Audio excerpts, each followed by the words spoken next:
Thank you for watching Deeper Than Red. Make sure to hit the subscribe button and the notification bell when new episodes are released. Every last Wednesday of each month, a new episode will come out. How much do you know about historically black colleges and universities, also known as HBCUs? Well, today, let's find out together.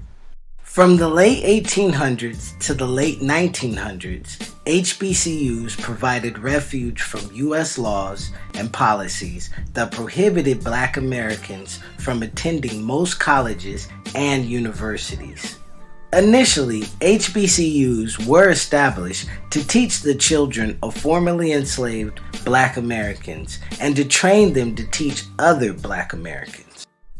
Did you know 80% of all Black federal judges attended an HBCU? 50% of all Black lawyers and doctors attended an HBCU. Notable Black Americans who have attended an HBCU include Martin Luther King Jr., Oprah Winfrey, Spike Lee, Toni Morrison, and Vice President Kamala Harris. Here's a brief history of HBCUs. The majority of HBCUs were started by free blacks and churches. The first HBCU was founded in 1837, Cheyney University of Pennsylvania. After the Civil War, many more HBCUs were formed. Newly emancipated blacks, black churches, philanthropists, and the federal government supported these recently formed HBCUs to ensure their success. Howard University and Morehouse were formed during this time. In 1890, the U.S. government declared that states using federal funds for higher education must ensure that Black students have access to education.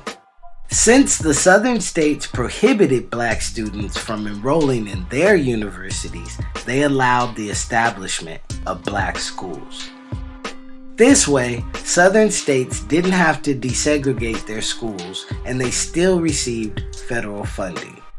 As a result, 19 HBCU land-grant schools opened between 1890 and the mid-1900s. 89% of HBCUs are located in the southern region of the United States. The Higher Education Act of 1965 defined HBCUs as a school of higher learning that was accredited and established before 1964, and whose principal mission was the education of Black Americans. While HBCUs make up less than 4% of all four-year institutions, they enrolled 10% of all Black Americans and yield 17% of bachelor degrees and 25% of STEM degrees earned by Black graduates. However, many states have underfunded HBCUs for decades.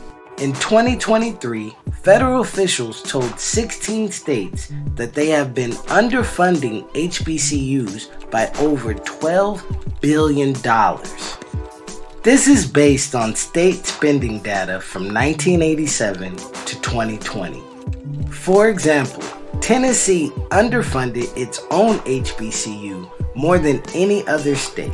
North Carolina followed close behind. However, HBCUs are fighting back. After a years-long battle between Mississippi and the state's HBCUs, a federal judge finally declared that Mississippi had enforced a dual segregated system violating the Constitution. HBCUs are a critical component to cultivating Black leaders in America.